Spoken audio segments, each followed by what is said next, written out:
So in front of me I've got GARMIN DriveSmart navigation.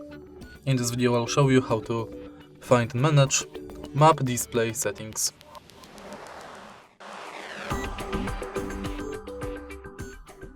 In the beginning, let's go to settings and go to map display. Now you can change map vehicle icon,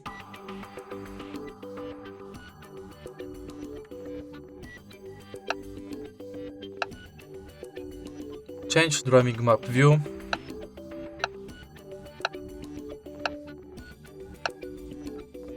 change map details, map theme,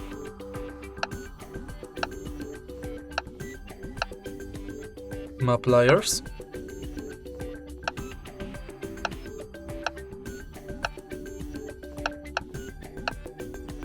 enable auto zoom,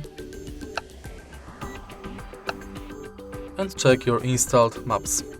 Also you can update maps. And that's basically it. If you find this video helpful, please leave like, comment and subscribe.